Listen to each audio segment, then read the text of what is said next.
everyone, welcome back to another watercolor tutorial.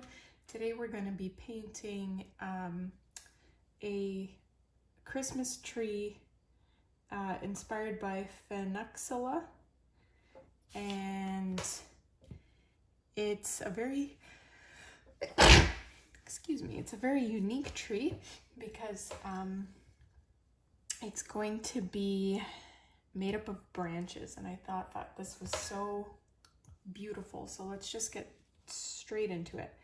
I'm gonna take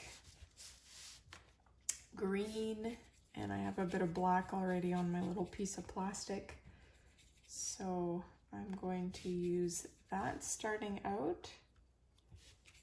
I'm just adding a bit more black here because it's not quite dark enough.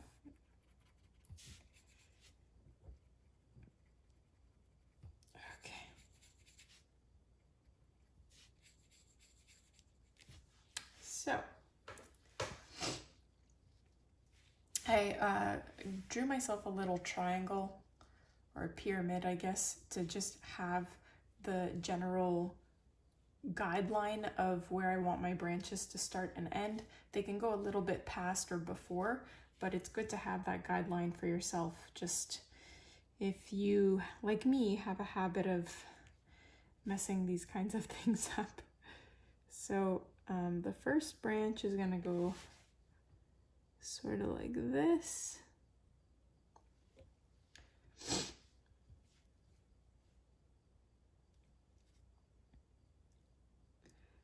And because this is some sort of a pine variety, I'm assuming, we are adding little hairline thin brush strokes to the little branch that we painted for ourselves. So this first one is specifically angling, like I have one angling upwards because that's going to be the top of our tree, and it's gonna, you can add a star if you want at the end.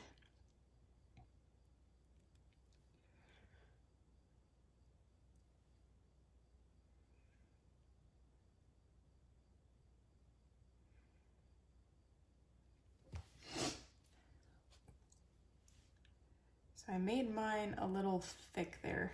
I'm a little bit tempted to stop and just pencil in my branches just so I don't mess things up.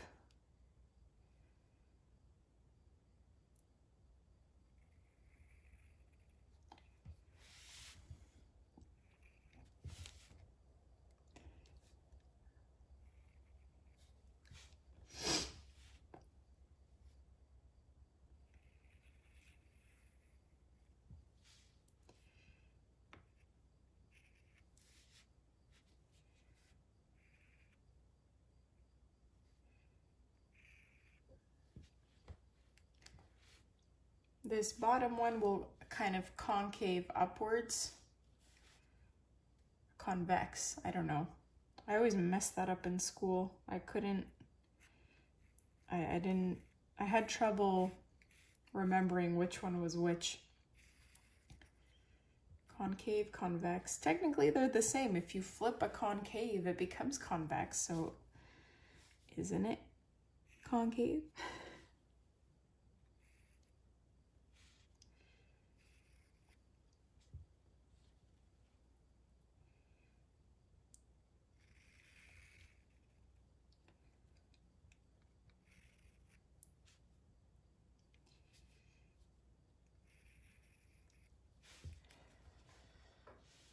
Okay.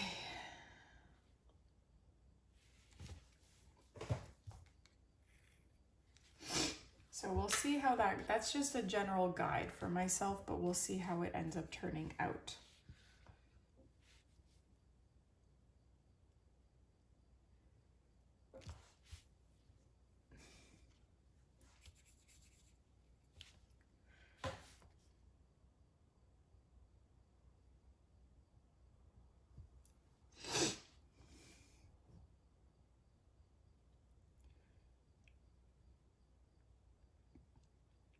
So this week I came up with this in my opinion, ambitious goal.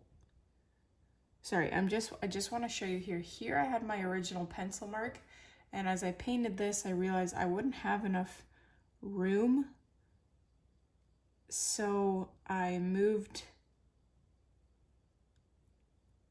the offshoot branch a little bit, and you can totally adjust in a similar way when you're painting. Because it might look good, like even this one, I had it shooting out straight here, but I'm going to adjust it so it's angled outwards a little bit more for ease.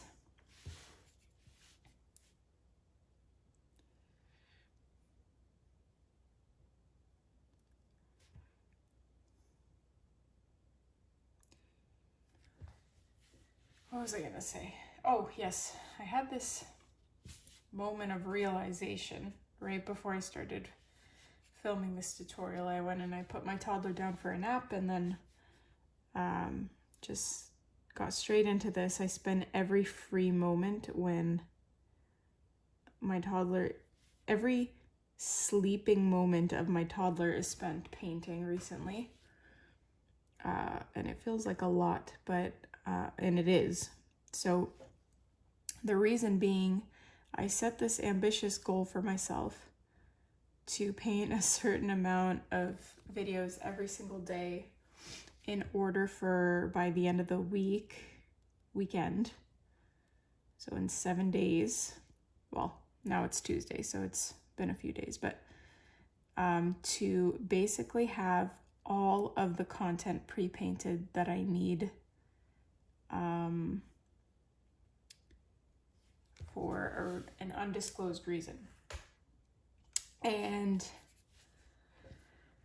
I was like, why am I kind of not pressuring myself, but putting these intense timelines on myself when these are the days I should be really enjoying. These are the last warm days of,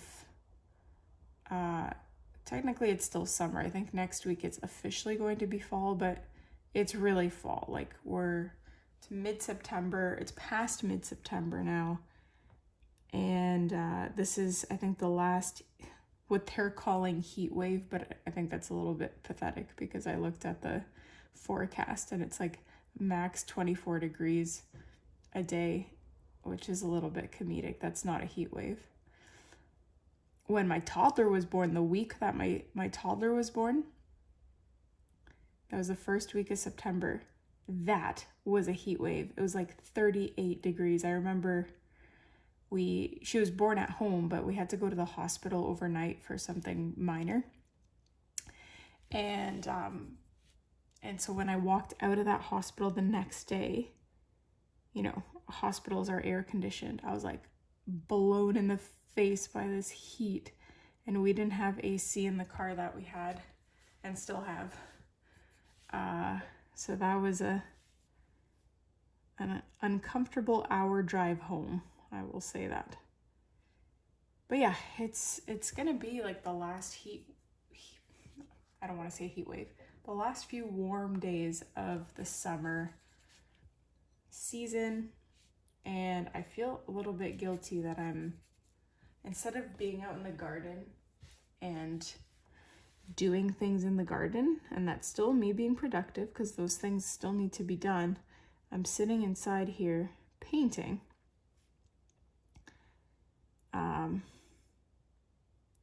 Same within the evening. I mean, in the evening it's different because the sun isn't out anymore by the time we put our toddler to bed. It's almost dark. But I could be spending, these are like prime campfire days. And so I need to evaluate whether sacrificing this week is worth it, if I should just delay this 1 week. But I do have this tendency to not be able to just let go of a task. Like I have to finish it in its completion in order to have a clear head. And yeah, I don't know. So my goal was 2 tutorials a day during the week and then 4 for each weekend day. And that would bring me until February 1st. I'd have tutorials until February 1st. And then after that, I would just do like 2 tutorials a week until November. And then I think I'd have until, like, I'd have March and February done as well. So yeah, I don't know why I've set this.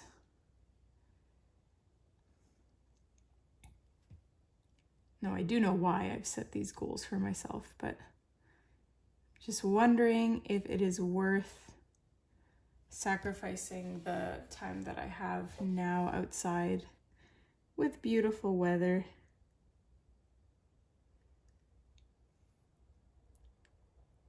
And you're probably wondering, like, why can't you do both? And here's an example. So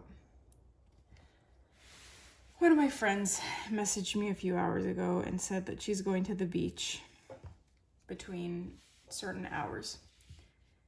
And like, we could go for the latter half. Once my toddler wakes up, I could take her to the beach. It's literally a 15-second drive. I walk there. I used to walk there all the time, but now with a toddler, I just take the car. What was my point? Right. So if I wasn't painting on my lunch, okay, if I didn't set this goal for myself, I would have been like, yes, we're gonna go to the beach. I will spend her nap. Did I say lunch? I meant nap. Instead of spending her nap painting, I would have spent her nap making dinner, so that dinner was ready. Then we could go to the beach and spend more time at the beach, knowing that dinner is ready, prepared, and waiting. But instead, I'm sitting down and I'm painting, knowing that if we go to the beach, it's going to be a very short visit because we'll have to go right back so that I can make dinner, and it's just gonna be like a little bit of chaos because she's not gonna wanna leave the beach. Or if she is okay with leaving the beach, there's gonna be a lot of tears as soon as she sees that we're going home and not somewhere else. Which I find a very interesting phenomenon. I try to avoid leaving my house for short periods of time at all costs. If we are not out for a minimum of an hour and a half, then I'm not leaving, because for some reason, if we leave, I don't know if my toddler thinks like we're going somewhere. I don't know what she thinks, like why this happens, but she sees the surroundings and then recognizes, oh, we're going home, because like I'm familiar with this is the route home. And she'll cry and get upset, and then there will be a tantrum in the car seat, and then a tantrum when we get home, and I can't take her out of the car seat because there's just tantrum. And I just can't manage these big emotions in the same way that I do physically in my house. Like in my house, I'm able to avoid almost all tantrums because I don't know, I feel like I'm just more equipped with not even the resources, but the mental capacity and emotional regularity to like intercept big emotions before they turn into a tantrum. But like I can't do that when I'm driving a car.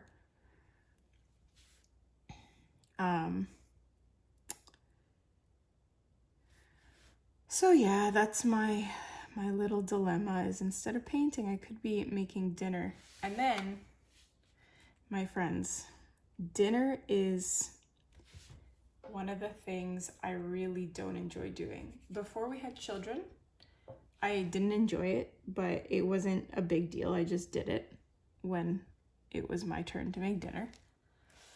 But now it's like physically now in these weeks and months, it's a lot easier because she's 2. But the first year and a half was just the biggest test of my patience and my emotional stability, because I wasn't allowed to make dinner according to my child. I had to spend every single moment with her. And I'm so glad we're out of that phase. She plays so well by herself now, but it still is a struggle when I have to do something I really, really, really don't enjoy doing. And I have her trying to help me. It's like, what is something universally disliked? A day job? It's a day job most people would prefer not to go to work, okay? So it's like having to go to work and then, no, that's not a good metaphor. I don't know what I'm trying to say. I hope you understand my point, where I'm trying to get at. You're doing something you already don't enjoy, and it's being made even harder for you because you have to regulate your own emotions while repeating to your toddler for the 75th time not to touch the knife, and then the bowl of nuts falls on the ground, so you have to clean that up or tell your toddler to clean it up. So the chain of events, this was a chain of events that happened today. It's so cute. Sometimes I feel like she purposely pours the nuts out of the bowl so she could go get the brush and the dustpan and clean it up. It's really cute, but nuts are so expensive. I went to Costco yesterday and spent $400 on food, and 80 of that was nuts. So call me gross, but if we spill nuts on my floor at home that I vacuum 3 times a day and mop once a week, and we don't wear shoes in the house, then I'm picking those nuts up. We are not throwing them out, because that is like $2 in the garbage just because she decided to flop them on the ground. And full disclaimer, if she dumps them outside on the grass, I will also pick them up on my own grass, because I know no dogs were there, at least. So now she did dump a bunch of nuts in Costco. She was sitting in the stroller, and I gave her her little container of nuts, and she just dumped them, and they went through the cart on the floor. And obviously I'm not going to pick them up because that would be really gross and dirty, but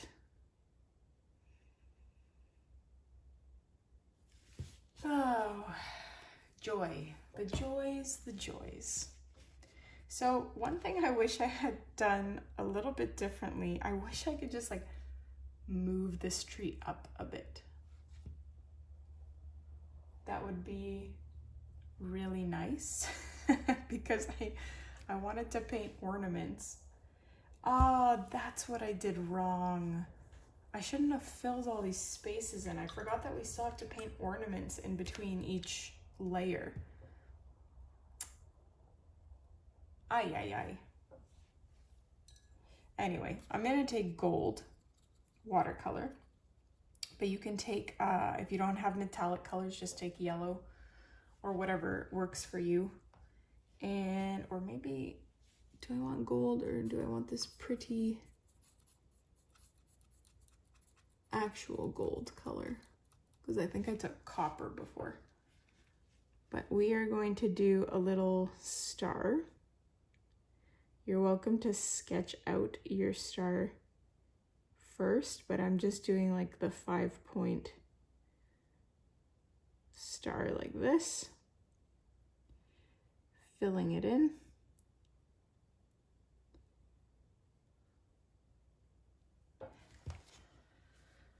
Okay, and then we are going to do the ornaments. So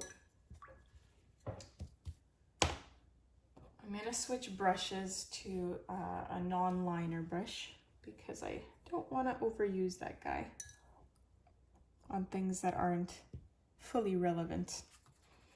I'm going to pick up some yellow, like metallic-y, yellowy gold, some kind of color like that. And I'm going to plop a nice round bulb in there.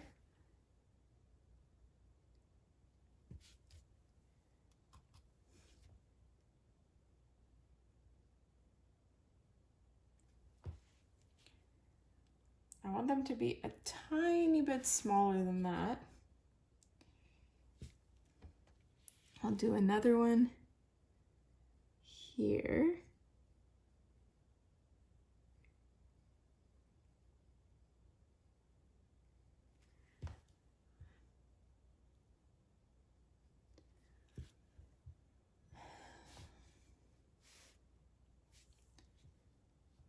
And then another one here. Yeah, try to spread them out so they're not all in like one, what's the word I'm looking for? Point of line of sight. Is that what I'm, like don't all put them on the right side because then there won't be a good balance. I'm just gonna pick up that original copper that I was going to use.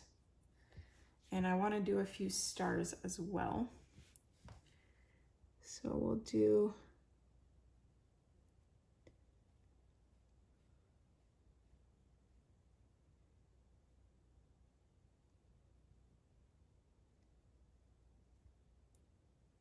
whenever I pre-paint ahead of time, I always wonder what life will be like when that tutorial is released for whatever date I'm pre-painting. So it's mid-September now, but this is going to be released either the end of November or the beginning of December. And whoa, life is gonna be, it's gonna be, when that happens, it's gonna be wild. Fun and wild and fun. I might put on my Patreon why I'm taking a break. Like you won't notice the break because I'm gonna pre-paint all these tutorials, but I might just add that for my lovely patrons, for all you curious cats. But I don't know if I'm gonna say why on this channel. I'm picking up a red, though I don't know if I like red. I think I'm gonna try maybe a maroon.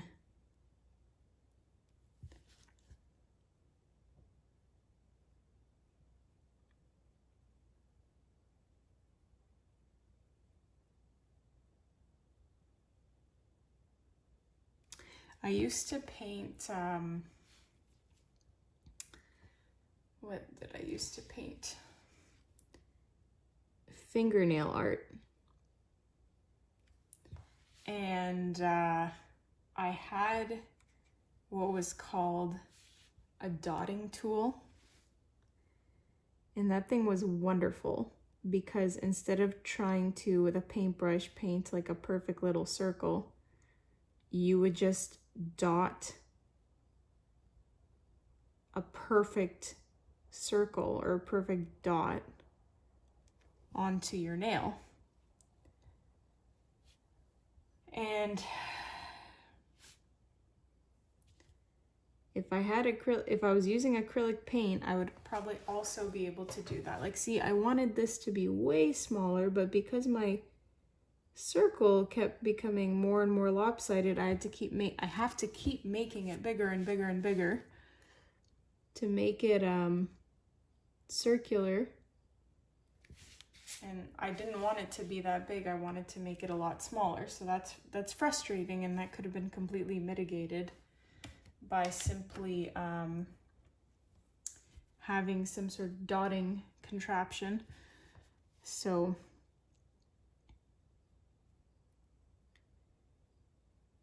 maybe just start really small.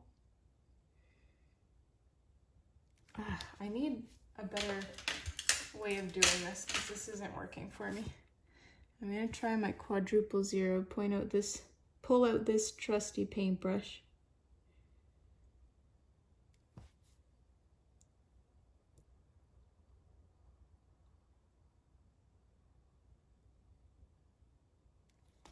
I had all these social obligations for September, and I would say like 40% of them, the other people that they were with rescheduled for like early October. And so I was really looking forward to October being this calmer month, and it's shaping up to be busy as well.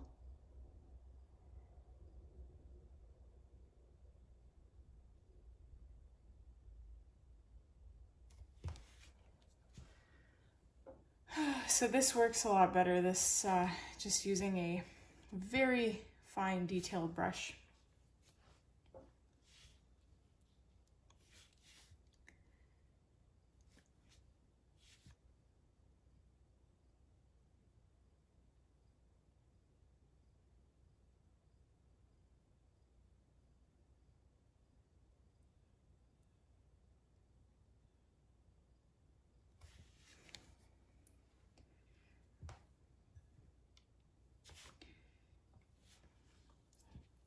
So you can paint as many ornaments as you would like onto each layer of your tree.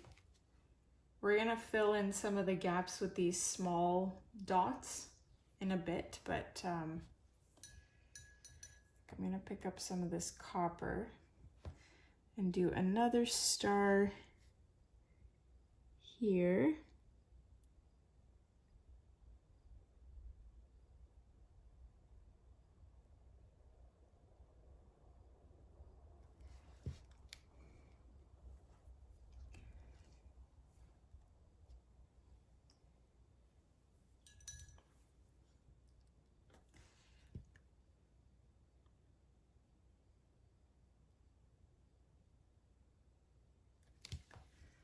Okay, so now the question is, what color do we make all these little dots? Or do we add more ornaments first? Maybe I should do a few more ornaments.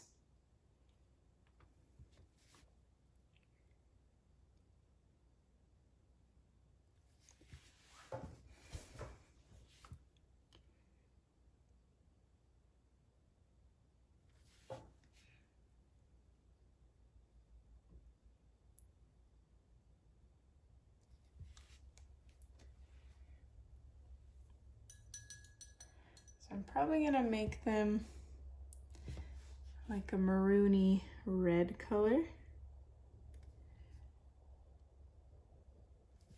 And I'm just gonna fill in the blank spaces to try and make this more of a cohesive unit. And you can totally vary up the color of your little dots. So I might just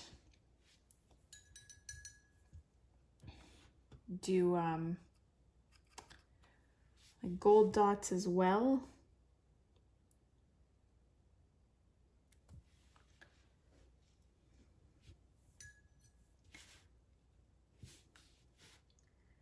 But I'm gonna try and do a bunch of red ones first and then see what it looks like and see where I'm gonna fill in the rest.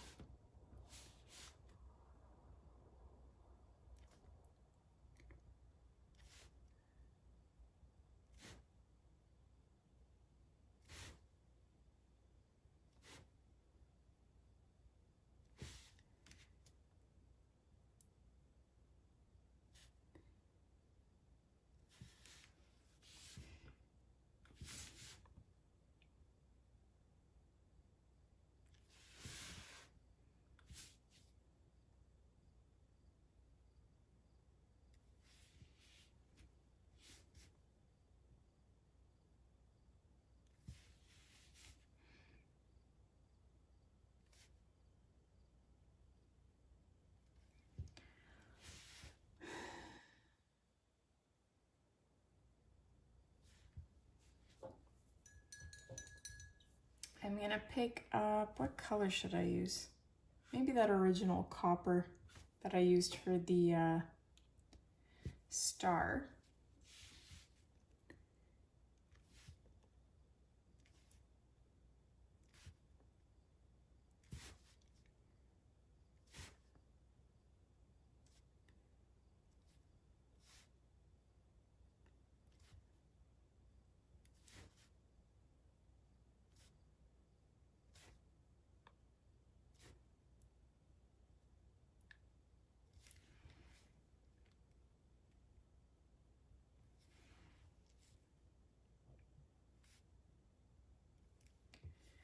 Okay, and then, sorry, it's looking a little bare here. I'm gonna turn some of these into red dots just to balance it out a little bit better.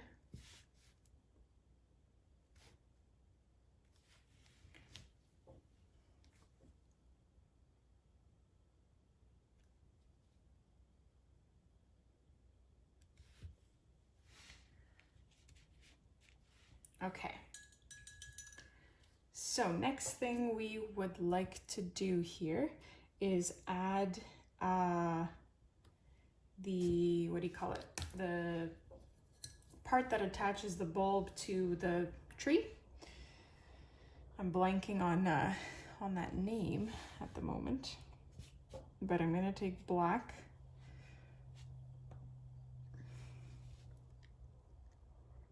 And the first thing you want to do is just make those little, shoot, I should have taken gold first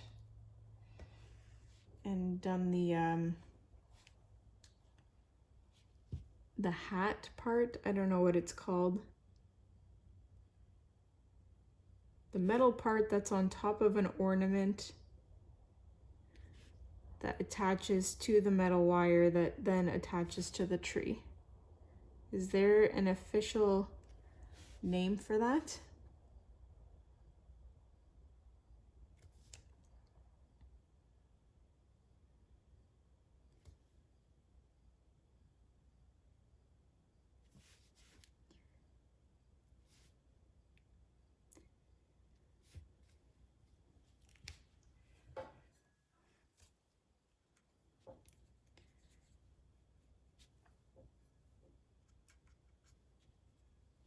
Okay, so now I've got my black, and I'm gonna attach those with just a straight black line.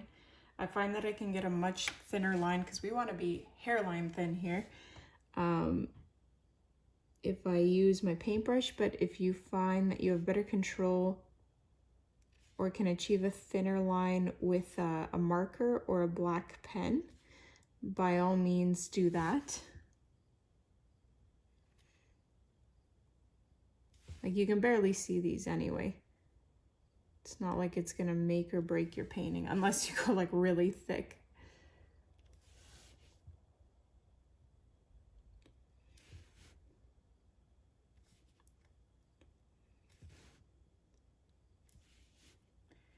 So I think all of them are attached now to the tree.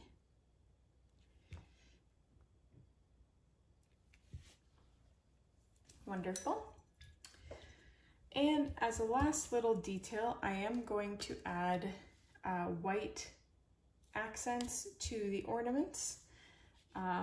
Just like a little one of these.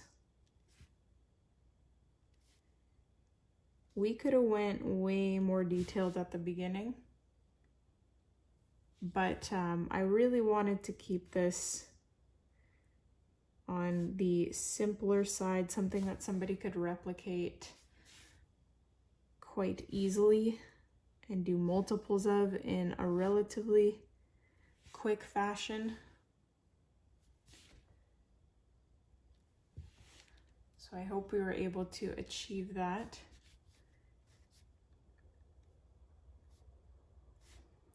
And you can put a little dot on the little tiny dots if you want to.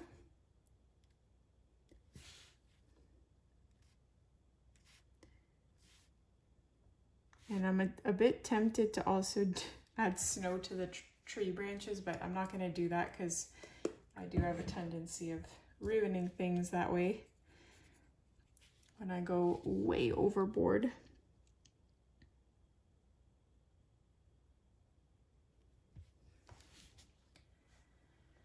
Okay, I'm just looking at these pine branches and some of them look so sparse.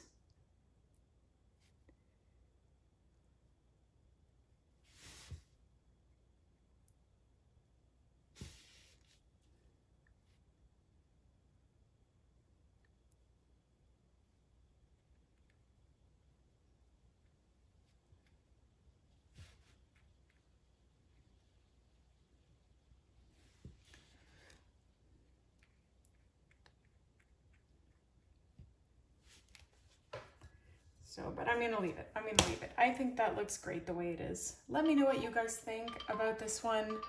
I will be sure to see you in the next tutorial.